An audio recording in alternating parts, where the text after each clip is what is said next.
Hello my dear students, मारा मूर्ति classes में आप सभी का स्वागत है। डियर स्टूडेंट्स, आज हम लोग क्लास 12th का 15th चैप्टर प्रोबेबिलिटी की एक्सरसाइज 15.3 के क्वेश्चंस करेंगे। इस एक्सरसाइज का जो कंसेप्ट रहेगा वो है प्रोबेबिलिटी ऑफ इंडिपेंडेंट इवेंट्स। इससे पहले हमने जो वीडियो बनाई थी 15.2 की, उसमें मैंने इंडिपेंडेंट एंड डिपेंडेंट इवेंट्स के बारे में बताया था और नाम से ही क्लियर है independent events when two events are said to be independent if they are not dependent on each other। Okay, तो आइए बढ़ते हैं एक्सरसाइज की ओर और इस कंसेप्ट को भी हम डिस्कशन करेंगे। What are independent events? तो इंडिपेंडेंट इवेंट्स क्या होते हैं? माय डियर स्टूडेंट्स, जब हम विदाउट रिप्लेसमेंट चीज को लेते हैं, इवेंट्स को लेते हैं, तो वो डिपेंडेंट होते हैं। जब प्रोबेबिलिटी निकाली जाती है विदाउट रिप्लेसमेंट में, जो फर्स्ट इवेंट की जो सेकंड इवेंट की प्रोबेबिलिटी है वो फर्स्ट के ऊपर डिपेंड करेगी। लेकिन इंडिपेंडेंट इवेंट में हम विद रिप्लेसमेंट वाले केसेस जो होते हैं वो इंडिपेंडेंट इवेंट वाले होते हैं। तो मैंने लास्ट वीडियो में अच्छे से आप लोगों को बताया था। चलिए अब दोबारा फिर मैं थोड़ा सा बता देता हूँ आपको इस इंडिपेंडेंट इवेंट के बारे में। हमने जब डिपेंडेंट इवेंट की बात की थी तो प्रोबेबिलिटी ऑफ, लास्ट एक्सरसाइज में हमने probability of A intersection B, probability of A intersection B किसके इक्वल आया था स्टूडेंट्स? वो आया था probability of A, probability of B when A has already occurred. यानी एक ए और बी हमारे पास दो इवेंट हैं, दो इवेंट की probability if events are dependent, if two events are dependent, if events are dependent, तो हमने probability of A intersection B किसके इक्वल दिखाया था last video? Probability of A, probability of second event when first has already occurred. यानी पहले event की probability multiply दूसरे event की प्रोबेबिलिटी जब पहला आ चुका है। ये थी जब दो इवेंट क्या थे? Dependent. Multiplicative law of probability भी हमने किया था। लेकिन if two events are independent then probability of A intersection B किसके इक्वल होगा? If two events are independent, if two events are independent तो हमारे पास probability of A intersection B होगा probability of A multiply probability of B. अब यहाँ पे जो B की प्रोबेबिलिटी है वो A के ऊपर डिपेंड नहीं करती, क्योंकि A इवेंट की जो प्रोबेबिलिटी निकाली है, A इवेंट अगर हमने निकाल लिया है, हो चुका है, तो B के ऊपर उसका कोई फर्क नहीं है। छोटा सा एग्जांपल दे रहा हूं। एक थैले में रेड बॉल है, नंबर ऑफ रेड बॉल है हमारे पास 5, नंबर ऑफ रेड बॉल 5 है, ब्लैक बॉल है 4। ओके, तो टोटल बॉल हो गई हमारे पास 9। ओके, मैंने 2 बॉल निकाली हैं, 2 बॉल्स निकाले 1 बाय 1 विद रिप्लेसमेंट। तो दोनों रेड बॉल आए, उसकी क्या प्रोबेबिलिटी होगी? देखिए स्टूडेंट्स, 2 बॉल निकाली हैं 1 by 1 with replacement. With replacement का मतलब ये होता है स्टूडेंट्स, एक बॉल निकाली, निकाल करके उसको दोबारा थैले में डाल दिया, बैग में डाल दिया। ओके, फिर दूसरी बॉल निकाली, अब दोनों रेड बॉल आए तो उसकी प्रोबेबिलिटी क्या होगी? लेट हमने ए का मतलब है A denote the event of getting red ball in first draw, red ball in first draw. Okay, और बी का मतलब क्या है? जूम कर लिया, red ball in second draw. तो माय डियर स्टूडेंट्स, मुझे ये बताइएगा आप लोग कि अगर हमारे इवेंट डिपेंडेंट हैं तो probability of red ball in first draw, उसकी प्रोबेबिलिटी क्या होगी? पहली रेड बॉल आने की 5/9, 5/9।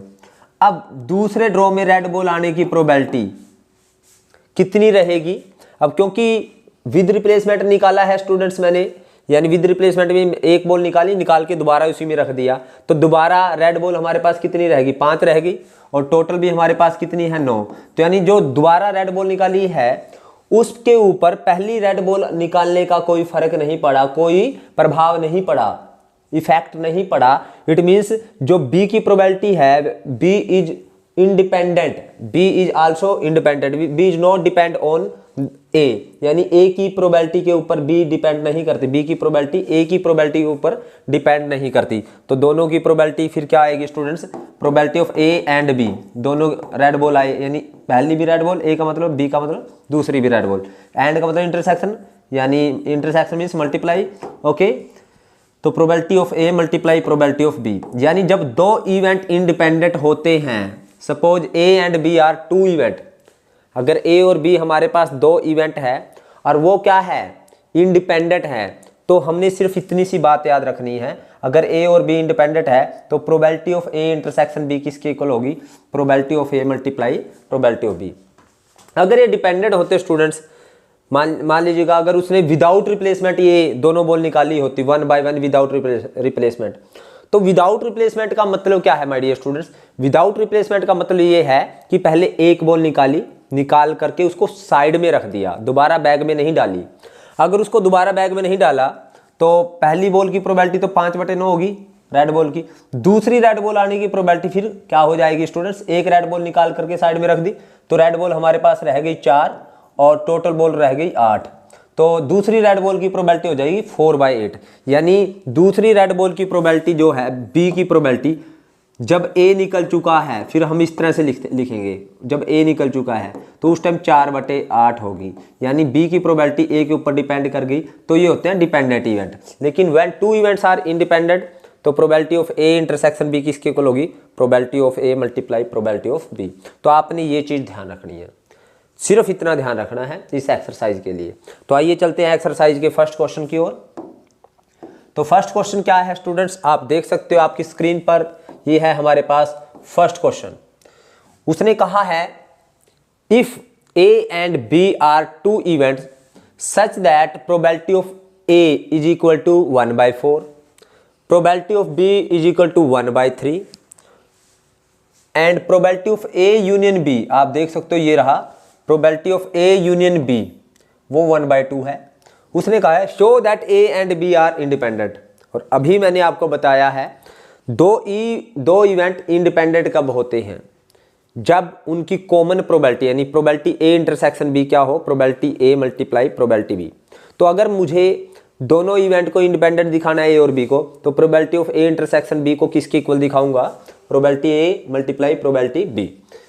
अब देखिए हमारे को गिवन है प्रोबेबिलिटी ए यूनियन बी, किसके इक्वल है प्रोबेबिलिटी ए यूनियन बी, 1/2, और हमें पता है प्रोबेबिलिटी ए यूनियन बी क्या होता है formula, probability A plus probability B minus probability A intersection B, वो किसके इक्वल है स्टूडेंट्स, 1/2। तो प्रोबेबिलिटी ए हमारे पास है 1/4 प्लस प्रोबेबिलिटी बी 1/3 और minus probability A intersection B उस साइड में चला जाएगा और ये 1/2 इस साइड में आ जाएगा, ये लेफ्ट साइड में आया वो राइट साइड में चला गया, तो ये 1/2 माइनस का हो गया और ये उस साइड जाके प्लस का, प्रोबेबिलिटी ए इंटरसेक्शन बी। तो डियर स्टूडेंट्स यहाँ से एलसीएम हो गया हमारे पास 12, 4 3 जा 12 3, 3 4 जा 12 4, 2 6 जा 12, तो यहाँ पे आ गया स्टूडेंट्स, यहाँ पे आ गया हमारे पास 2 6 जा 12, तो यहाँ पे आ गया हमारे पास 6, तो प्रोबेबिलिटी ए इंटरसेक्शन बी। तो हमारे पास जो प्रोबेबिलिटी ए इंटरसेक्शन बी आई है वो कितनी आई है students, probability A intersection B वो आई है हमारे पास 1/12। ये देखिए 1/12 आई है, 7 - 6 1/12। तो क्या probability A intersection B probability A multiply probability B के इक्वल है, तो देखते हैं probability A multiply probability B कितनी आएगी। तो प्रोबेबिलिटी ए है हमारे पास 1/4 और प्रोबेबिलिटी बी है 1/3, तो ये हमारे पास कितनी आ गई 1/12। तो आपने देखा कि प्रोबेबिलिटी ए इंटरसेक्शन बी किसके इक्वल है, probability A multiply probability B. यहां से here probability A intersection B किसके इक्वल आई, probability A multiply probability B. It means क्या हुआ स्टूडेंट्स, ए एंड बी हमारे पास क्या हो गए, इंडिपेंडेंट। जब दो इवेंट इंडिपेंडेंट होते हैं तो उनकी प्रोबेबिलिटी कॉमन प्रोबेबिलिटी उनकी मल्टीप्लाई के इक्वल होता है, तो हमने दिखा दिया ये दोनों इवेंट क्या है, इंडिपेंडेंट। आइए नेक्स्ट क्वेश्चन देखते हैं। तो नेक्स्ट क्वेश्चन देखते हैं स्टूडेंट्स, हमारे पास क्या है नेक्स्ट क्वेश्चन। आप देख सकते हो, if A and B are two events such that probability A 1/2, probability B 7/12, probability not A और नॉट बी 1/4। ये देखिए, state whether A and B are independent. हमें देखना है क्या ए और बी इंडिपेंडेंट है या नहीं। तो आइए देखते हैं, इस क्वेश्चन को करते हैं। तो we are given probability A 1/2, probability B 7/12 and probability not A means A not और मीन्स यूनियन बी नोट, वो है स्टूडेंट्स हमारे पास 1/4। ओके, और मैंने वेरी फर्स्ट एक्सरसाइज में मैंने फॉर्मूला बताया था आपको। ये क्या था, A not union B not किसके इक्वल होता है, 1 minus probability A intersection B is equal to 1/4 है। तो 1 माइनस 1/4, ये 1/4 इस साइड में आ गया और ये उस साइड में चला गया, probability A intersection B. Okay, तो यहां से हमारे पास आया 4 एलसीएम, तो 1 4 जा 4 minus 1 is equal to probability A intersection B. तो प्रोबेबिलिटी ए इंटरसेक्शन बी हमारे पास आया students, probability A intersection B कितना आया, 3/4। क्या probability A intersection B probability A multiply probability B के इक्वल है? आइए देखते हैं, probability A multiply probability B करते हैं।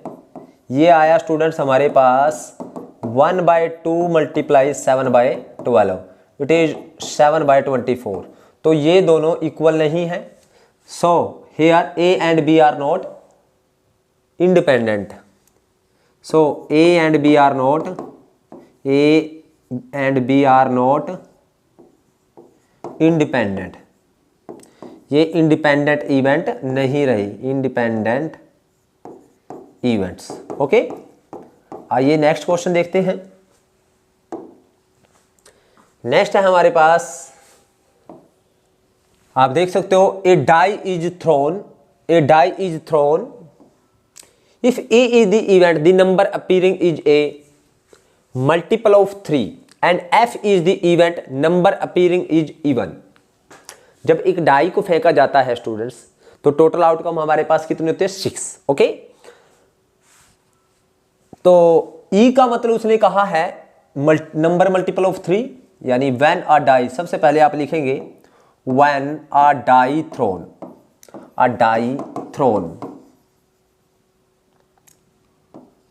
टोटल आउटकम हमारे पास कितनी हुई स्टूडेंट्स, टोटल आउटकम हमारे पास हुई 6। ओके, और ई का मतलब क्या है स्टूडेंट्स, ई मींस उसने कहा है E is number multiple of 3 means 3,6। और एफ क्या है हमारे पास, नंबर इज इवन, उसने कहा है number appearing is even, 2 4 6। Okay, तो उसने पूछा है क्या ई और एफ इंडिपेंडेंट है। तो ई और एफ इंडिपेंडेंट कब हो गए, अगर प्रोबेबिलिटी ई इंटरसेक्शन एफ किसकी इक्वल होगा students, probability E multiply probability F. तो प्रोबेबिलिटी ई इंटरसेक्शन एफ निकालनी है स्टूडेंट्स हमने। तो प्रोबेबिलिटी ई इंटरसेक्शन एफ निकालने के लिए हम लोग क्या करेंगे स्टूडेंट्स, पहले ई इंटरसेक्शन एफ निकालेंगे। इनमें कॉमन क्या है, वो है 6 कॉमन है। तो प्रोबेबिलिटी ई इंटरसेक्शन एफ कितनी आई स्टूडेंट्स, वो आएगी, ये एक ही केस है, टोटल केस है 6, 1/6। और प्रोबेबिलिटी ई कितनी आएगी student, probability E multiply probability F, probability ई आएगी 2/6, 2/6। और प्रोबेबिलिटी एफ आएगी 3 है ये केस, टोटल 6, 3/6। तो 6 2 3 जा 6, 3 से 3 कैंसल, तो ये भी 1/6 आया। तो देखिए प्रोबेबिलिटी ई इंटरसेक्शन एफ ये आई है, probability E multiply probability F ये भी 1/6 है। तो here E and F R क्या हो गए हमारे पास, ई और एफ क्या हो गए, इंडिपेंडेंट। नेक्स्ट करते हैं स्टूडेंट्स। तो नेक्स्ट क्वेश्चन है हमारे पास, तो आप स्टेटमेंट रीड कीजिएगा। तो we are given 3 coin are tossed simultaneously. जब 3 कॉइन को फेंका जाता है, तो आप बताएं मुझे क्या होता है। जब 3 कॉइन को फेंका जाता है तो हमारे पास टोटल आउटकम कितनी होती है students, 8। when 3 coin are tossed, 3 coin are tossed are toast. जब 3 कॉइन फेंके जाते हैं टोटल आउटकम वो होगी स्टूडेंट्स हमारे पास 8। When 3 coin are tossed total outcome 8। अब देखिए, अब पढ़िए क्या कहता है आगे। Consider the event E. E क्या है? 3 हेड और 3 टेल। ई का मतलब है हमारे पास 3 हेड और 3 टेल, मीन्स ई हमारे पास ये हो गया। फिर उसने क्या कहा है? F at least 2 head. At least 2 head means 2 या 2 से ज्यादा, कम से कम 2 का मतलब यही होता है ना। तो एफ है हमारे पास एटलीस्ट 2 हेड, यानी 2 हेड वाले केस लीजिएगा, 2 हेड वाले केस लीजिएगा, एच टी एच और टी एच एच, ये एटलीस्ट 2 हेड या तीनों हेड है ना। तो ये कौन से केसेज हैं जिनमें कम से कम 2 हेड हैं। और एफ क्या है स्टूडेंट्स? एफ हो गया हमारे पास। इसके बाद जी एटमोस्ट 2 हेड, ज्यादा से ज्यादा 2 हेड, यानी 3 हेड नहीं लेने हमने, 3 हेड से कम लेने हैं सारे, यानी 2 से ज्यादा नहीं लेने हमने, 2 से कम ले सकते हैं। यानी हमारे पास जी क्या आएगा? 3 हेड को छोड़ करके सभी केसेज आ जाएंगे, यानी तीनों टेल भी आ जाएंगे, 2 head 1 tail, H T H H, और एक हेड के साथ 2 टेल आ जाएंगे, tail head tail, tail head. तो देखिए ये जितने भी केस हैं ज़्यादा से ज़्यादा 2 हेड हैं, इससे ज़्यादा नहीं है ना। एट मोस्ट 2 हेड का मतलब ज़्यादा से ज़्यादा 2 हेड, 2 से ज़्यादा नहीं है, 2 से कम है सभी। ओके, अब पूछ रहा है कि of the pairs E F F G और E F E G and F G कौन से पेयर इंडिपेंडेंट है। तो पहले ई और एफ को देखते हैं। पहले ई और एफ को देखना इंडिपेंडेंट है, यानी पहले ई इंटरसेक्शन एफ देखेंगे। तो ई इंटरसेक्शन एफ कितना है स्टूडेंट्स? इन ई में और एफ में कॉमन ट्रिपल हेड है। ओके, और इसी तरह से एफ एंड जी में भी इंटरसेक्शन देख लेते हैं। एफ और जी में कॉमन क्या है? एफ और जी, ये एफ है और ये जी है। तो हमारे पास 2 हेड वाले केसेस सारे कॉमन हैं, यानी H H T H H, ये है एफ और जी में कॉमन है। और जी और ई में, ई एंड जी में कॉमन देखते हैं स्टूडेंट्स। ई और जी में यहाँ पे है हमारे पास जी और ये है ई, तो हमारे पास यहाँ पे 3 हेड नहीं है, तो 3 टेल हैं, तो 3 टेल कॉमन है। तो सबकी प्रोबेबिलिटी निकालते हैं स्टूडेंट्स। आइए सबकी प्रोबेबिलिटी निकालते हैं। तो प्रोबेबिलिटी ई इंटरसेक्शन एफ हमारे पास आएगी, प्रोबेबिलिटी ई इंटरसेक्शन एफ वो आएगी हमारे पास 1/8। ओके, और probability F intersection G, F intersection जी ये आएगी स्टूडेंट्स हमारे पास एफ और जी 3/8। और प्रोबेबिलिटी हमारे पास देखते हैं ई इंटरसेक्शन जी, प्रोबेबिलिटी ई इंटरसेक्शन जी ये आएगी हमारे पास 1/8। ओके स्टूडेंट्स, आप देख सकते हो 1/8। क्या probability E intersection F probability E multiply probability F के इक्वल है? तो आइए देखते हैं। Probability E multiply probability F देखते हैं। प्रोबेबिलिटी ई कितनी है स्टूडेंट्स? हमारे पास 2/8 आएगी। टोटल 2 केस ई में और टोटल 8 है केस हमारे पास 8। एफ में कितने केस हैं? 1 2 3 4, तो ये आएगी 4/8। तो ये आ गया स्टूडेंट्स 2 4 जा 4 से 4 कैंसिल, तो ये आ गया हमारे पास 1/8। यानी ई इंटरसेक्शन एफ की प्रोबेबिलिटी किसके इक्वल है? Probability E multiply probability F के इक्वल है। तो ई और एफ क्या है? इंडिपेंडेंट। ई और एफ क्या हो गए? इंडिपेंडेंट। Students clear? तो नेक्स्ट करते हैं हम एफ और जी देखते हैं। एफ और जी, क्या प्रोबेबिलिटी एफ मल्टीप्लाई प्रोबेबिलिटी जी करते हैं? प्रोबेबिलिटी एफ मल्टीप्लाई प्रोबेबिलिटी जी। यहां पे देखिए स्टूडेंट्स, प्रोबेबिलिटी एफ में कितने केस हैं? 1 2 3 4, 4/8 होगी प्रोबेबिलिटी। और जी में कितने केस हैं? 7 केसेज हैं, तो 7/8, तो 4 1 जा 4 2 जा, तो ये आई 7/16। क्या एफ इंटरसेक्शन जी की प्रोबेबिलिटी 7/16 है? ये 3/8 है, ये 7/16, यानी F intersection G F probability F multiply probability G के इक्वल नहीं है। तो एफ और जी नॉट इंडिपेंडेंट हो गए। अब ई और जी को देखना है, तो ई और जी को देखते हैं। आइए ई और जी को देखते हैं। तो प्रोबेबिलिटी ऑफ ई कितनी है स्टूडेंट्स? प्रोबेबिलिटी ऑफ ई आप देखिए, ई में 2 केस हैं, probability of E multiply probability of G देखेंगे। अगर वो देखते हैं हम, प्रोबेबिलिटी ई 2/8 और प्रोबेबिलिटी जी 1/8, तो 1 ही है ना केस जी में। प्रोबेबिलिटी ई और जी में कितने केस हैं स्टूडेंट? 7 केसेज हैं, 7 है सॉरी, जी में 7 केसेज हैं, तो 7/8, तो 2 1 जा 2 4 जा, तो ये 7/32 7/32 आई। तो प्रोबेबिलिटी ई इंटरसेक्शन जी probability E multiply probability G के इक्वल नहीं है, तो ई और जी भी इंडिपेंडेंट नहीं है। आइए नेक्स्ट क्वेश्चन देखते हैं। नेक्स्ट वेरी सिंपल क्वेश्चन है स्टूडेंट्स, आप स्टेटमेंट रीड कीजिएगा। क्या है statement? Probability A 3/5, probability B 1/5, probability A intersection B निकालनी है if A and B are independent. Very simple question. If A and B are independent, तो probability A intersection B क्या रहेगी? उसने कहा है इफ ए और बी इंडिपेंडेंट है। If A and B are independent आप लिखोगे if A and B are independent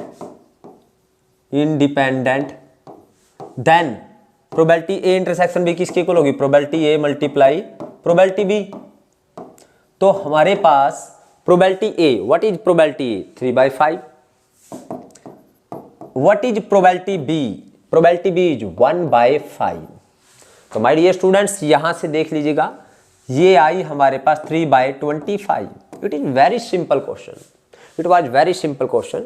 आप देखिए, सिर्फ हमें ए और बी, ए इंटरसेक्शन बी की प्रोबेबिलिटी निकालनी है जब ए और बी इंडिपेंडेंट है, और ए की प्रोबेबिलिटी दे रखी है, बी की प्रोबेबिलिटी दे रखी है, तो हमने मल्टीप्लाई करनी थी सिर्फ। ओके, आइए नेक्स्ट क्वेश्चन देखते हैं स्टूडेंट्स। नेक्स्ट क्वेश्चन क्या है? तो हमारे पास नेक्स्ट क्वेश्चन है, थोड़ा सा मैं जूम इन करता हूं। A and B are 2 independent event such that probability A union B is equal to probability 0.5। We are given probability A union B. आप देखिए, probability A union B, A union B we are given 0.5। Probability A हमें given है 0.2 and probability B we have to find probability B. उसने कहा है if A and B are 2 independent event. हमें my dear students ये पता चल चुका है कि ए और बी क्या है? इंडिपेंडेंट। और आपको पता है कि जब ए और बी इंडिपेंडेंट होते हैं तो क्या होता है? प्रोबेबिलिटी ए इंटरसेक्शन बी किसके इक्वल होगा? Probability A multiply probability B. तो ओके, तो प्रोबेबिलिटी ए यूनियन बी हमें 0.5 है, प्रोबेबिलिटी ए दे रखी है 0.2, तो प्रोबेबिलिटी बी निकालनी है। वेरी सिंपल, देखिए प्रोबेबिलिटी ए यूनियन बी जो आपको पता है वो सिर्फ आपने वो अप्लाई करना है formula. Probability A union B का फार्मूला पता है हमें, probability A plus probability B minus probability A intersection B, minus क्या है? प्रोबेबिलिटी ए इंटरसेक्शन बी, तो प्रोबेबिलिटी ए इंटरसेक्शन बी और 0.5। Since A and B are independent, हमें A और बी इंडिपेंडेंट गिवन है। अगर ए और बी इंडिपेंडेंट है, it means probability A intersection B क्या होगा? Probability A multiply probability B. आप लिख सकते हो since A and B are independent, then probability A intersection B क्या होगा? Probability A multiply probability B. तो ये probability A plus probability B, अगर ए और बी इंडिपेंडेंट हैं तो प्रोबेबिलिटी ए इंटरसेक्शन बी होगा probability A multiply probability B, और दिस इज आर 0.5। तो देखिए हमारे पास प्रोबेबिलिटी ए 0.2 है, 0.2 है, और प्रोबेबिलिटी बी नहीं पता, माइनस प्रोबेबिलिटी अगेन 0.2, और ये प्रोबेबिलिटी बी नहीं पता, is equal to 0.5। Very simple. और नाउ 0.2 राइट साइड में चला जाएगा, तो इन दोनों में से प्रोबेबिलिटी बी कॉमन आ जाएगा। प्रोबेबिलिटी बी अगर कॉमन ले लिया हमने तो यहाँ से 1 बच गया और यहाँ से 0.2 बच गया, और यहाँ पे 0.5, ये प्लस का 0.2 उस साइड आके माइनस का 0.2, तो हमारे पास बचा 0.5 माइनस 0.2, ये बच गया हमारे पास 0.3, और यहाँ से 1 माइनस 0.2, ये आ गया 0.8, यानी 0.8 into probability B is equal to 0.3। तो यहां से, कहां से, यहां से हमारे पास probability B will be equal to 0.3 और ये मल्टीप्लाई में है तो इस साइड आकर के डिवाइड में 0.8, तो पॉइंट से पॉइंट कैंसल, तो आंसर इज 3/8। तो आइए स्टूडेंट्स नेक्स्ट क्वेश्चन को देखते हैं। नेक्स्ट क्वेश्चन क्या है हमारे पास, हमें गिवन है इफ ए एंड बी, देखिए थोड़ा सा इसको जूम इन कर लेता हूं। We are given if A and B are two independent event, we are given A and B क्या है, इंडिपेंडेंट। और अगर आपको पता है माय डियर स्टूडेंट्स, अगर ए और बी इंडिपेंडेंट है it means probability A intersection B is equal to probability A multiply probability B. Okay, ये आपको पता चल गया। We are given probability A, यहां से देखिए आप लोग, probability A is equal to 0.3। ये स्टूडेंट्स यहां से थोड़ी सी क्लैरिकल मिस्टेक बोल सकते हैं हम इसको, 0.3 है ये स्टार नहीं है।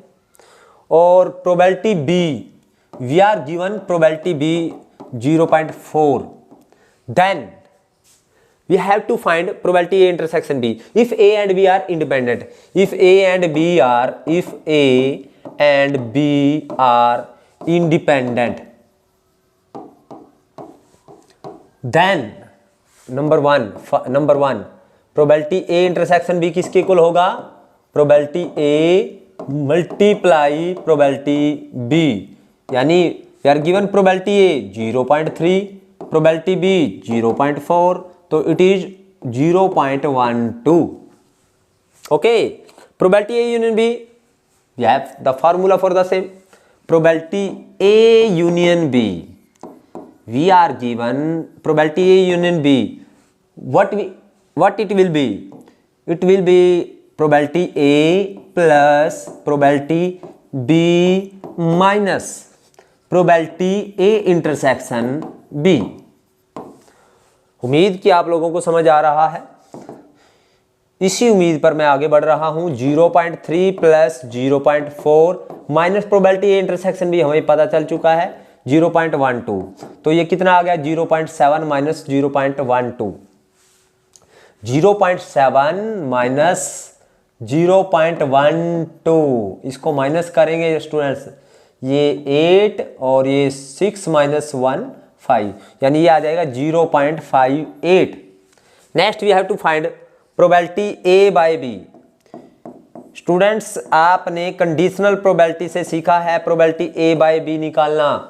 क्या होता है इसका फार्मूला, इसका फार्मूला क्या होता है माय डियर स्टूडेंट्स, इसका फार्मूला होता है प्रोबेबिलिटी ए बाय बी का, probability A intersection B upon probability B. Now probability A intersection B is 0.12 upon probability B, where is probability B, that is 0.4, तो ये point के बाद 2 digit है, यहाँ पे 1 है तो इसके साथ 0 लगा लीजिएगा, तो ये 2 डिजिट बन गए, तो यहाँ से हम कैंसिल करें 4 3 जा 4 10 जा, तो आंसर आया 3/10। Next we have to find fourth probability B upon A। Now similarly जैसे हमने ये निकाला है वैसे ही निकल जाएगा, probability A intersection B upon, देखिए प्रोबेबिलिटी बी बाय ए निकाले, कंडीशनल प्रोबेबिलिटी दोनों की कॉमन अपॉन जिसका पता चल चुका है, ए का पता चल चुका है, upon probability A that is 0.12 upon probability A 0.3, और पॉइंट के बाद 2 डिजिट है, यहाँ पे 0 लगा लिया, पॉइंट से पॉइंट कैंसिल, 4 3 जा 3 4 जा, ओके 3 4 जा एंड 3 10 जा, ओके, और 2 2 जा 2 5 जा, दिस विल बी 2/5।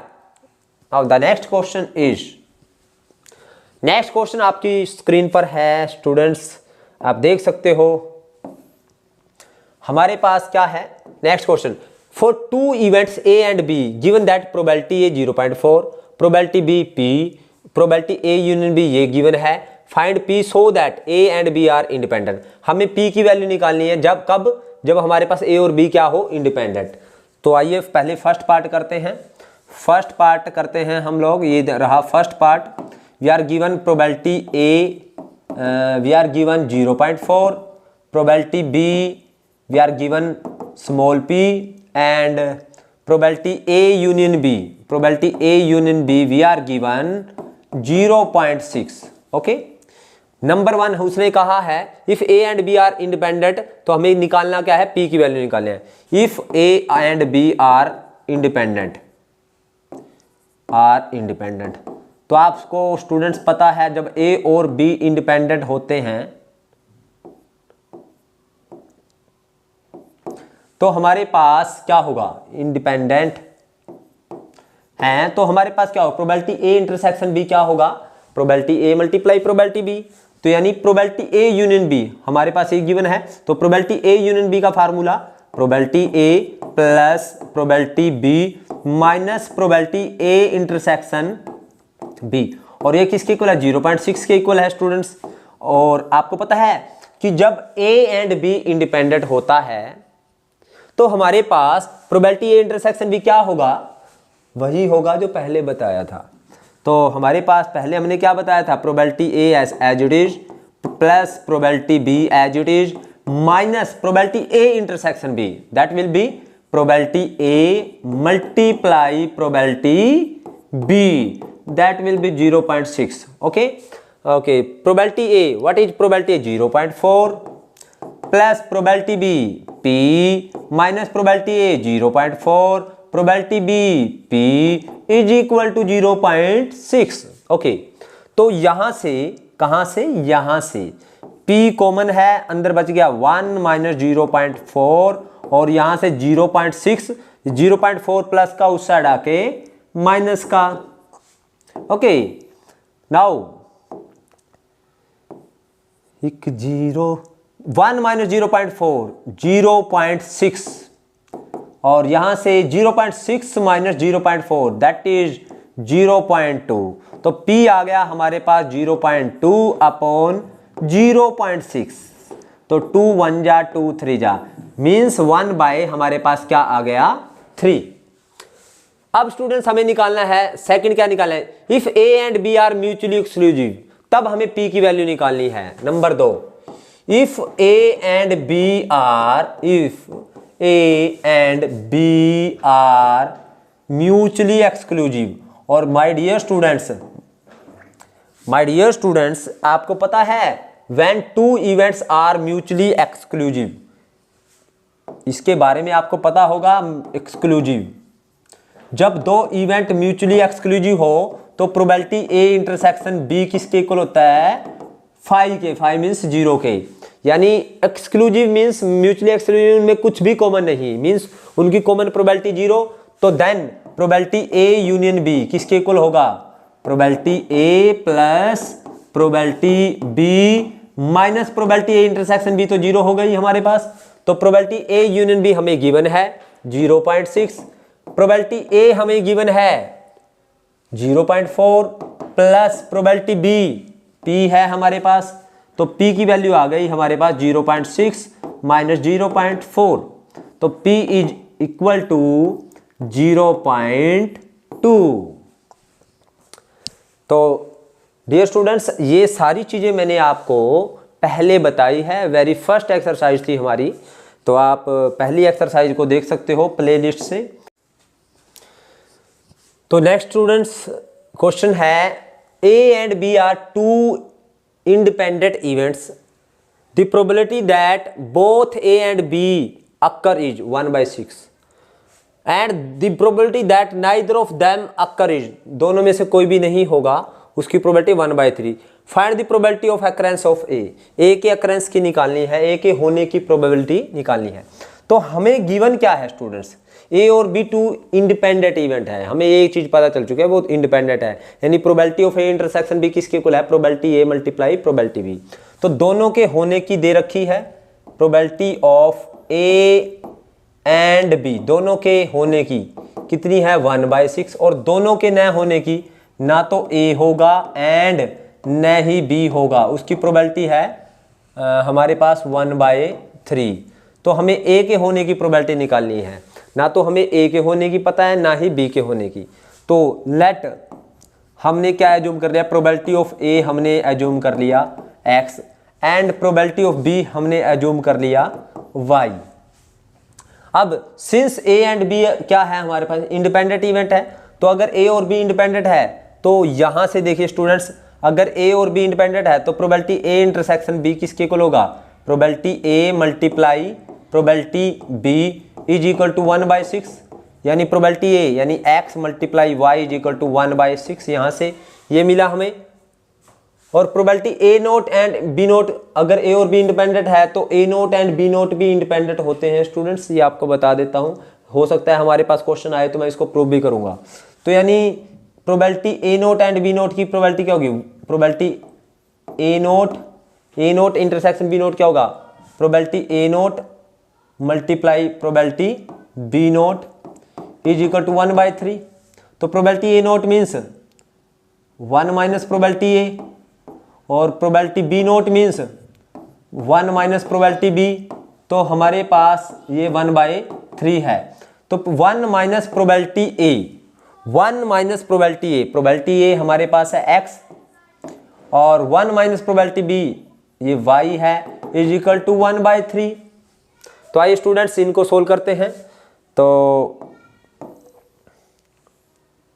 यहां से देखिए हमारे पास 1 को 1 से मल्टीप्लाई किया, ये हमारे पास आया 1 को यहाँ x, 1 को यहाँ करो माइनस y, 1 को यहाँ कर दिया 1 को यहाँ कर दिया और माइनस y और ये plus xy is equal to 1/3। तो my dear students 1 minus x minus y plus xy की वैल्यू 1/6 इज इक्वल टू 1/3।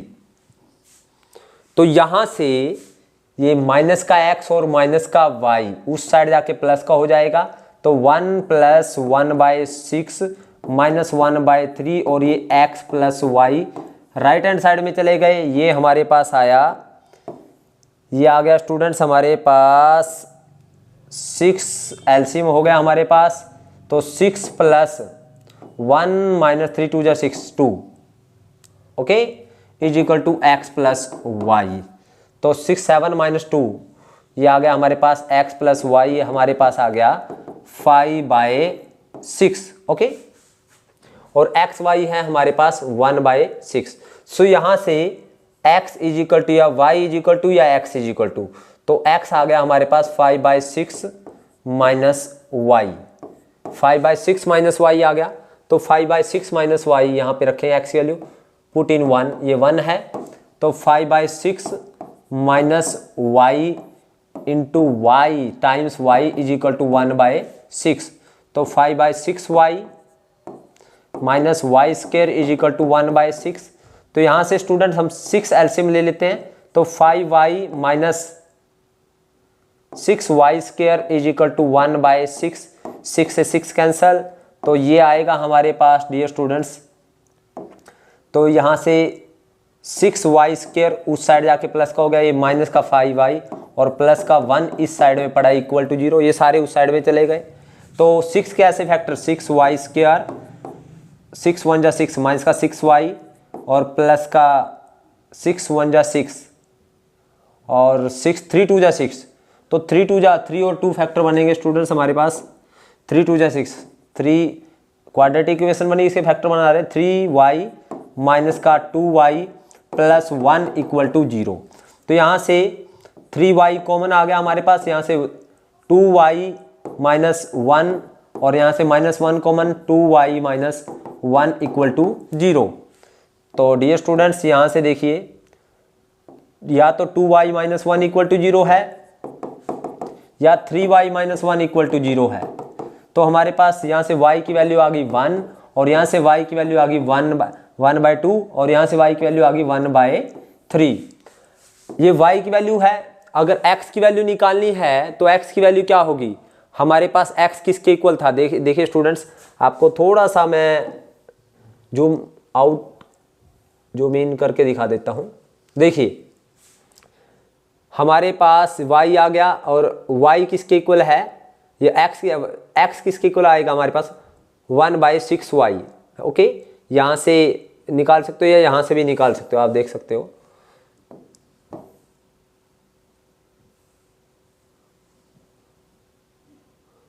तो ये देखिए, तो हमारे पास x आएगा 5/6 माइनस y। तो x आ गया 5/6 माइनस y की वैल्यू अगर 1/2 रखते हैं तो 1/2 रखिए तो x आएगा 6 एलसीएम 5 माइनस 2 3 6, यह आ जाएगा 2/6 means 1/3 if y is equal to 1/2 अगर रखते हैं। अगर y की वैल्यू 1/3 रखें तो x आएगा 1/3 रख करके देख लीजिएगा। तो x आएगा स्टूडेंट्स हमारे पास if y is equal to 1/3 then x is equal to 5/6 minus y 1/3। तो आ जाएगा x is equal to 6 LCM 5 minus 3 2 6 2। तो x आ गया हमारे पास 3/6 मीन्स 1/2। तो हमें निकालनी थी अकरेंस ऑफ a, यानी a की प्रोबेबिलिटी निकालनी थी और प्रोबेबिलिटी ऑफ a हमने x एज्यूम कर रखा था। तो x की वैल्यू क्या आई, या तो 1/2 या 1/3। तो यानी हम कह सकते हैं तो प्रोबेबिलिटी ऑफ a, यानी हम कह सकते हैं तो प्रोबेबिलिटी ऑफ a कितना आया स्टूडेंट्स हमारे पास, प्रोबेबिलिटी ऑफ a आया हमारे पास, या तो हमारे पास 1/2 आई है, या तो x की वैल्यू 1/2 आई है, या 1/3 और 1/3। ओके, तो आइए नेक्स्ट क्वेश्चन करते हैं स्टूडेंट्स। नेक्स्ट क्वेश्चन है हमारे पास, ये देखिए नेक्स्ट क्वेश्चन है हमारे पास two events A and B are corresponding to a random experiment are independent. दो इवेंट है किसी एक्सपेरिमेंट में, वो क्या है, इंडिपेंडेंट है। Then prove that probability A/B किसके इक्वल होगा, प्रोबेबिलिटी A के इक्वल होगा। तो हमें ये प्रूव करना है। हमें गिवन क्या है, A और B क्या है, इंडिपेंडेंट। गिवन है हमें A and B are dependent. तो अगर A और B इंडिपेंडेंट है तो हमें ये पता चल चुका है probability A intersection B is equal to probability A multiply probability B। ये पता चल चुका है स्टूडेंट्स, अगर A और B इंडिपेंडेंट है तो हमें प्रूव करना है प्रोबेबिलिटी A/B किसकी इक्वल होगा, प्रोबेबिलिटी A। तो हम निकालते हैं probability A/B, left hand side ली हमने, और हमें ये पता है by conditional probability formula probability A/B किसके इक्वल होगा, probability A intersection B upon probability B। और since A and B are independent तो प्रोबेबिलिटी A इंटरसेक्शन B किसके इक्वल है, probability A multiply probability B, A intersection है बटे probability B upon probability B। तो इससे ये कैंसिल, तो आंसर कितना आया, प्रोबेबिलिटी A। तो यही हमें प्रूव करना था, प्रोबेबिलिटी A/B को प्रोबेबिलिटी A के equal, hence proved. Next question देखते हैं। अभी मैंने आपको थोड़ी देर पहले बताया था अगर A और B इंडिपेंडेंट होते हैं तो A0 एंड B0 भी इंडिपेंडेंट होंगे। अब ये हमें प्रूव करना है, तो आइए मैं प्रूव करता हूं स्टूडेंट्स इसको। उसने कहा है if A and B are two independent events show that A0 and B0 are also independent. बहुत ही सिंपल है स्टूडेंट्स, सिर्फ आपने क्वेश्चन को सिर्फ स्टेटमेंट को समझना होता है और कुछ नहीं होता। आप स्टेटमेंट को अच्छे से समझिएगा और जो आपको पता है बस उतना करिएगा तो क्वेश्चन अपने आप निकल जाता है। देखिए कैसे निकलेगा ये, A and B are independent events, we are given if A and B are independent then probability of A intersection B is equal to किसके है, probability A multiply probability B। तो हमें प्रूव करना है A0 and B0 are also independent.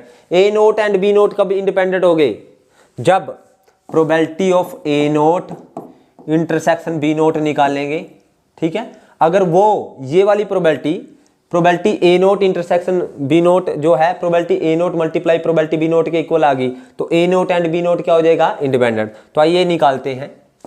तो probability A0 and B0 इसका formula हमें पता है 1 minus probability A union B. और डियर स्टूडेंट्स, आपको पता है कि 1 minus A union B, A union B का formula probability A plus probability B minus probability A intersection B.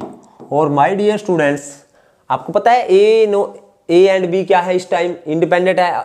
अगर ए एंड बी इंडिपेंडेंट है तो probability A and B, A intersection B किसकी इक्वल होगा, probability A multiply probability B. तो रख लीजिएगा 1 minus probability ए, minus के साथ खुल गया ए माइनस प्रोबेबिलिटी बी, और यहाँ पे माइनस और माइनस ये हो गया plus, probability A intersection B होगा probability A multiply probability B. तो डियर स्टूडेंट्स, यहाँ से 1 माइनस प्रोबेबिलिटी ए ऐसे का ऐसे, और इसमें से प्रोबेबिलिटी बी कॉमन, तो माइनस का प्रोबेबिलिटी बी कॉमन, अंदर बच गया 1 माइनस प्रोबेबिलिटी ए। अब देखिए स्टूडेंट्स, ये 1 माइनस प्रोबेबिलिटी ए, ये वाला फैक्टर सारे से कॉमन ले लेते हैं, तो हमारे पास क्या आएगा, अगर ये फैक्टर कॉमन लेता हूं तो हमारे पास आएगा 1 माइनस प्रोबेबिलिटी ए, ये कॉमन मैंने ले लिया, तो यहां से 1 बचा और यहां से प्रोबेबिलिटी बी बचा। ओके, और 1 माइनस प्रोबेबिलिटी ए होता है probability A not, and 1 minus probability B होता है प्रोबेबिलिटी बी नोट। और हमें क्या दिखा दिया, हमने ये दिखा दिया कि probability A not and B not किसके इक्वल दिखा दिया, probability A not multiply probability B not.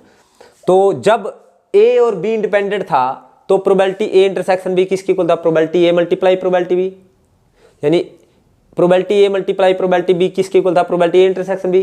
तो इट मींस ए और बी इंडिपेंडेंट है। अब यहाँ पे probability A not intersection B note, इन दोनों की मल्टीप्लाई के इक्वल आ गया, probability A not multiply probability B not. It means A not and B not क्या है, independent. So A not and B not are independent, और यही मैंने बताया था आपको और यही मैंने प्रूव कर दिया। आइए नेक्स्ट क्वेश्चन देखते हैं, 14th क्वेश्चन देखते हैं स्टूडेंट्स। 14th क्वेश्चन क्या कहता है, 3 cards are drawn successively, 3 cards are drawn from a well shuffled pack of cards one after the other with replacement, with replacement निकालें 3 card. what is the probability that all the 3 cards are spade, first 2 cards are queen and third is black ace। तो 3 card निकालें, बहुत ही simple सा question है। तो पहले तीनों के 3 क्या होने चाहिए, स्पेड। ओके, देख करते हैं। टोटल कार्ड्स हैं हमारे पास 52, बहुत ही सिंपल क्वेश्चन है। लेट 3 कार्ड निकाले हैं, let A denote the event of getting spade card in first draw. पहले ड्रॉ में क्या आए, स्पेड कार्ड आए, और बी का मतलब सेकंड ड्रॉ में भी स्पेड कार्ड आए, सेकंड ड्रॉ। और सी का मतलब आपने क्या, C denote the event of getting spade card in third draw. Okay students, तो आइए स्पेड कार्ड पहले ड्रॉ में आने की स्पेड कार्ड प्रोबेबिलिटी। अब स्पेड कार्ड कितने, 13 बटे 52 मीन्स 1/4। अब क्योंकि विद रिप्लेसमेंट निकाले हैं तो यानी स्पेड कार्ड को निकाल के दोबारा रख दिया, तो फिर स्पेड कार्ड हमारे पास 13 ही है। तो दूसरी ड्रॉ में भी स्पेड कार्ड आने की प्रोबेबिलिटी 13 बटे 52 मीन्स 1/4 होगी। और तीसरे ड्रॉ में भी स्पेड कार्ड, यानी सी का मतलब तीसरे ड्रॉ में स्पेड कार्ड आए, उसकी भी कितनी आ जाएगी हमारे पास, 1/4। तो पहले ड्रॉ में भी spade card A and B and C, तीनों ड्रॉ में स्पेड कार्ड आए, तो तीनों की मल्टीप्लाई 1/4 मल्टीप्लाई 1/4 मल्टीप्लाई 1/4, तो आंसर इज 1/64। तो इसी का second part, first 2 card are queen and third card is ace. तो इसमें सेम करेंगे हम लोग, ये खुद लिख लेना, आप खुद लेना। तो आप क्या करो, पहले 2 कार्ड क्वीन हो और तीसरा क्या हो, ब्लैक एस। ओके, तो आप क्या करेंगे, लेट, सेकंड पार्ट कर रहे हैं हम, सेकंड पार्ट में लेट ए का मतलब क्या एज्यूम करेंगे, first card is queen, first card is queen. और बी का मतलब क्या एज्यूम करेंगे, सेकंड कार्ड इज क्वीन। और सी का मतलब क्या एज्यूम करेंगे, third card is black S, black S. तो डियर स्टूडेंट्स, तो पहला कार्ड किंग क्वीन आने की प्रोबेबिलिटी, यानी पहला कार्ड क्वीन हो, उसका क्वीन हमारे पास है 4 और टोटल 52, यानी 1/13। दूसरा कार्ड भी क्वीन आए, यानी जब दोबारा रख दिया तो क्वीन हमारे पास फिर 4 की 4 क्वीन है, जब विद रिप्लेसमेंट है तो 4 की 4 है क्वीन, तो 1/13। और तीसरा कार्ड ब्लैक एस आए, यानी सी ब्लैक एस है, तो ब्लैक एस कितने होते हैं? 2 होते हैं स्टूडेंट्स, 2/52, यानी 1/26। तो प्रोबेबिलिटी हमें ए, बी और सी की निकालनी है, तो तीनों की मल्टीप्लाई 1/13, 1/13 मल्टीप्लाई 1/26, तो इसकी मल्टीप्लाई कर लेना, वो आपके पास आंसर आ जाएगा। 15th क्वेश्चन देखते हैं, यानी 11th क्वेश्चन देखते हैं स्टूडेंट्स। 11th क्वेश्चन क्या है, थोड़ा सा इसको मैं जूम इन करता हूं।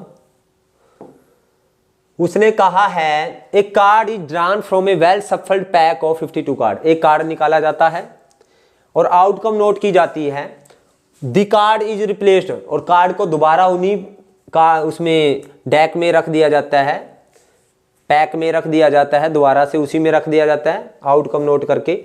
द पैक इज रिशफल्ड, और पैक को रिशफल्ड किया जाता है। अनदर कार्ड इज ड्रॉन, और फिर दोबारा एक कार्ड निकाला जाता है। What is the probability that both card are of same suit. ये क्वेश्चन ध्यान से देख लीजिएगा स्टूडेंट्स, दोनों कार्ड सेम सूट के हो, यहां पे बच्चे कंफ्यूज हो जाते हैं। अगर ये क्वेश्चन आपके एग्जाम में आता है तो आपको कंफ्यूज होने की कोई जरूरत नहीं है। तो आइए, टोटल कार्ड क्या है? 52। 2 कार्ड निकाले हैं, पहला कार्ड निकाला, उसको दोबारा रख दिया, फिर दूसरा कार्ड निकाला। अब दोनों कार्ड सेम सूट के आए। अब सेम सूट का मतलब क्या है स्टूडेंट्स? या तो दोनों स्पेड के आए, दोनों क्लब के आए, दोनों डायमंड के आए, या दोनों हार्ट के आए।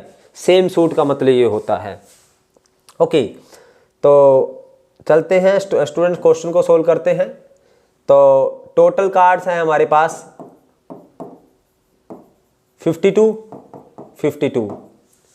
तो जब दोनों कार्ड सेम सूट के आए, यानी पहला कार्ड जो आएगा तो दूसरा कार्ड वही आना चाहिए। यानी पहला कार्ड अगर स्पेड का आए तो दूसरा कार्ड स्पेड का आए, पहला कार्ड क्लब का आए तो दूसरा कार्ड क्लब का आए, पहला कार्ड डायमंड का आए तो दूसरा कार्ड डायमंड का आए। तो यानी पहले कार्ड के ऊपर डिपेंड करेगा दूसरा कार्ड का निकलना। तो यानी पहला कार्ड तो कोई भी आए, यानी लेट आप लिखोगे A denote the event of getting first card is of any suit. Any suit means कोई भी आ जाए, या तो स्पेड आए, क्लब आए, डायमंड आए, कोई भी आए। और बी का मतलब क्या है? बी का मतलब card is of, second card is of, second card क्या हो? इज ऑफ सेम सूट, और वैसा ही आए जैसा पहला आया था।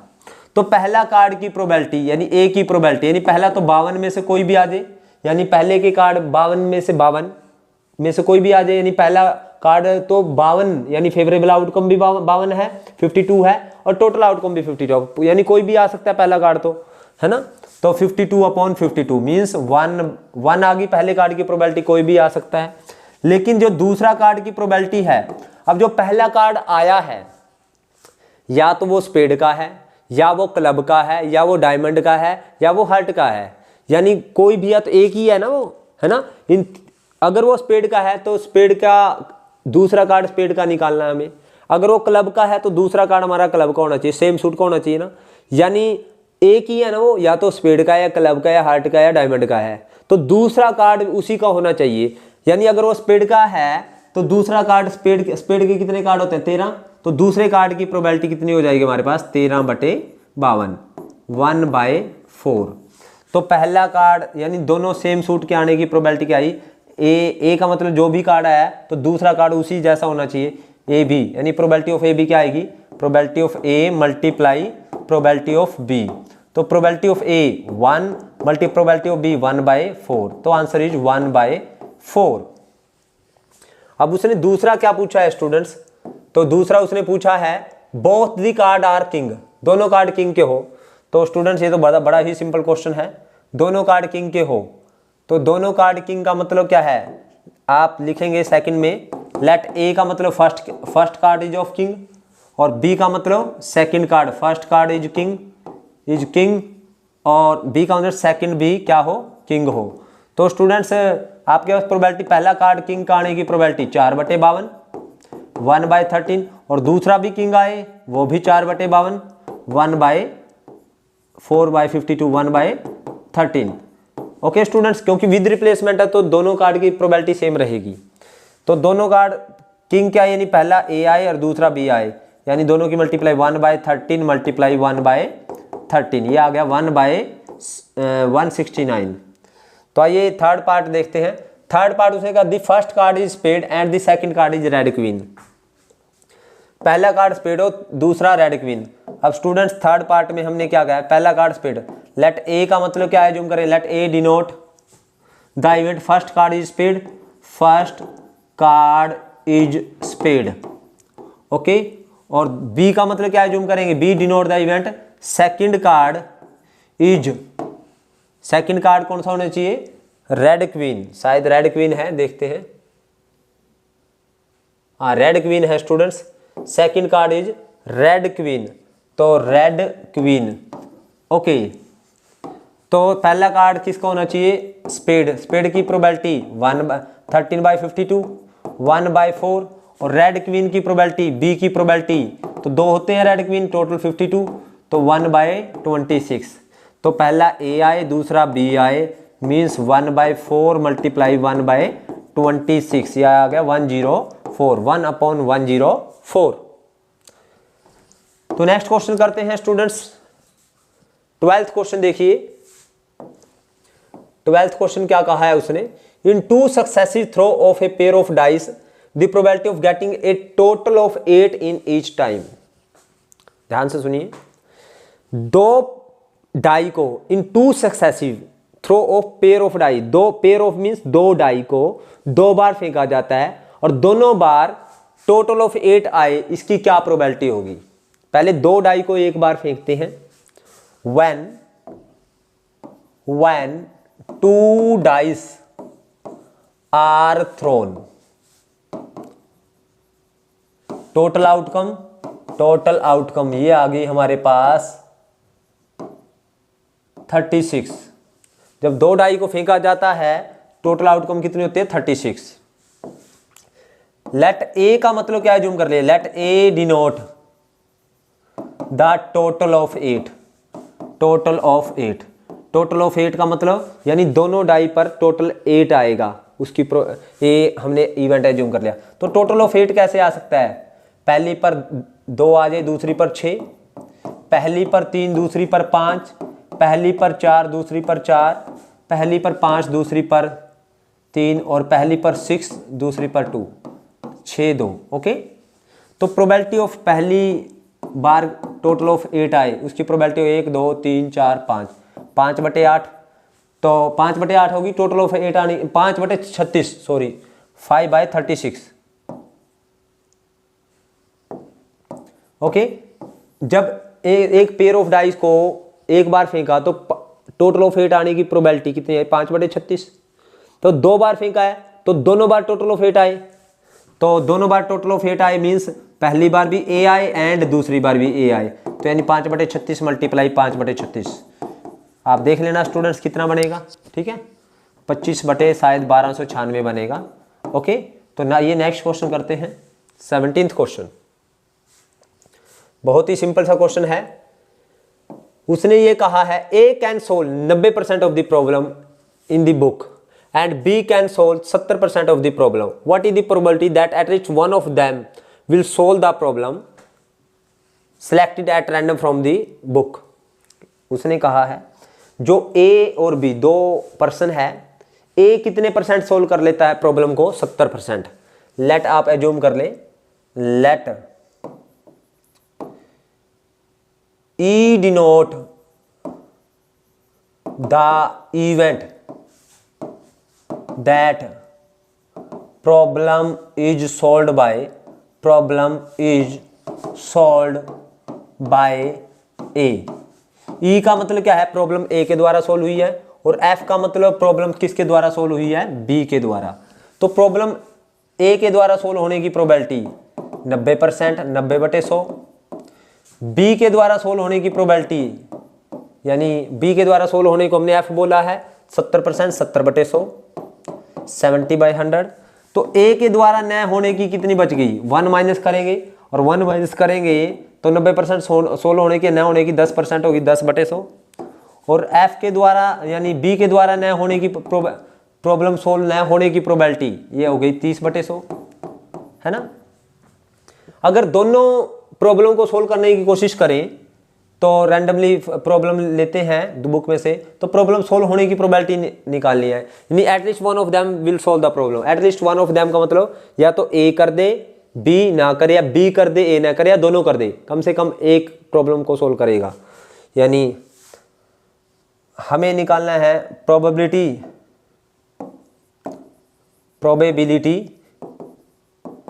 That at least one of them will solve the problem.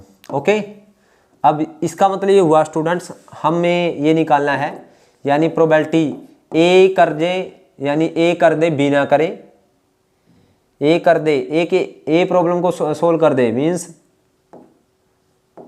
ए करने का मतलब ए के द्वारा प्रॉब्लम सोल्व हो जाए, ए के द्वारा सोल्व होने को बोला है ई, और बी ना करे यानी बी के द्वारा न होने की एफ नोट, है ना। और बी कर दे, बी का मीन्स एफ कर दे हो जाए, और ए ना करे यानी ई नोट, या दोनों कर दे और दोनों कर दे, ई भी कर दे एफ भी कर दे, या तो इस तरीके से कर लीजिएगा स्टूडेंट्स, और या आप इस क्वेश्चन को और आप इस तरह से कर सकते हो, 1 माइनस दोनों के सोल्व होने की न होने की निकाले, ए भी ना करे बी भी ना करे, और 1 माइनस कर दो, तो दोनों के सोल्व, या ना तो ए करे ना बी करे, दोनों के सोल्व न होने की निकाल करे 1 माइनस कर दे, तो कम से कम सोल्व होने की निकाल आ जाएगी, यानी या तो ए करेगा या बी करेगा, तो दोनों से आंसर सेम रहेगा। देखिए probability of E 90/100, probability of F note 30/100, plus E F, probability of F 70/100, probability of E note 10/100, है ना, और प्रोबेबिलिटी ऑफ ई 90/100, और प्रोबेबिलिटी ऑफ एफ 70/100। ओके, ये आया स्टूडेंट्स, ये आ गई हमारी प्रोबेबिलिटी।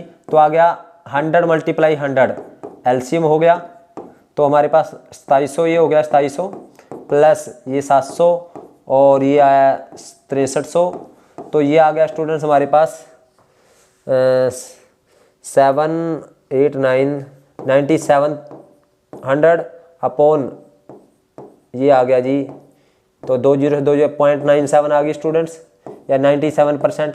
और ये 1 माइनस करके देखते हैं तो उससे भी यही आएगा स्टूडेंट्स हमारे पास, 1 माइनस करेंगे अगर हम लोग, तो 1 माइनस दोनों के सोल्व न होने की, 1 माइनस दोनों के सोल्व न होने की, यानी इसके सोल्व होने न होने की 10/100, और इसके सोल्व न होने की 30/100।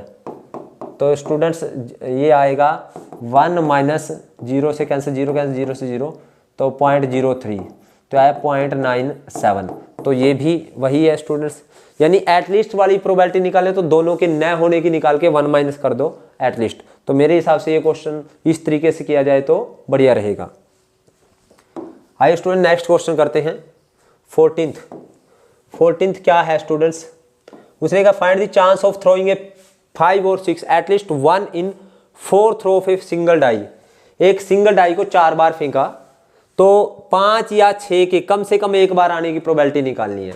ओके, तो देखिए व्हेन आप डाई थ्रो, जब एक डाई को एक बार फेंकते हैं वंस, टोटल आउटकम कितनी होगी स्टूडेंट्स, वो आएगी 6। लेट ए का मतलब क्या है, E denote the event of getting क्या है स्टूडेंट, ई का मतलब 5 और 6 आना, 5 या 6 का आना, हमने ई एज्यूम कर लिया, तो ई का क्या है 5 या 6, तो ई की प्रोबेबिलिटी कितनी होगी स्टूडेंट्स, हमारे पास 2/6, 2/6, 1/3, और न 5 या 6 न आने की वो आ गई 2/3, 1 माइनस करेंगे 1/3, 2/3 आ गई। तो उसने कहा है एक डाई को हमने 4 बार फेंका तो 5 या 6 कम से कम एक बार आए। When a die throw 4 times, probability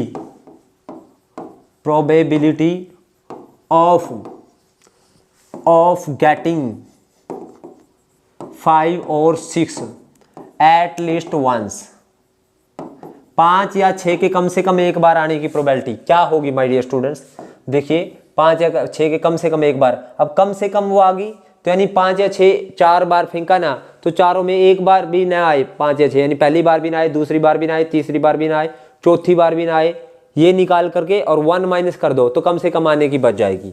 यानी हम क्या करेंगे, यानी 5 या 6 चारों बार में से एक बार भी ना आए, यानी 5 या 6 पहली बार भी ना आए, दूसरी बार भी ना आए, तीसरी बार भी ना आए, चौथी बार भी ना आए, और 1 माइनस कर दिया तो कम से कम 5 या 6 एक बार आने की प्रोबेबिलिटी आ जाएगी 4 में से, है ना, एटलीस्ट 1 टाइम्स, है ना, एटलीस्ट 1 में मीन्स चारों बार न आने की निकाल के 1 माइनस कर दिया तो 1 माइनस चारों बार न आने की 2/3 multiply 2/3 multiply 2/3 multiply 2/3, it means ये आ गया हमारे पास 1 माइनस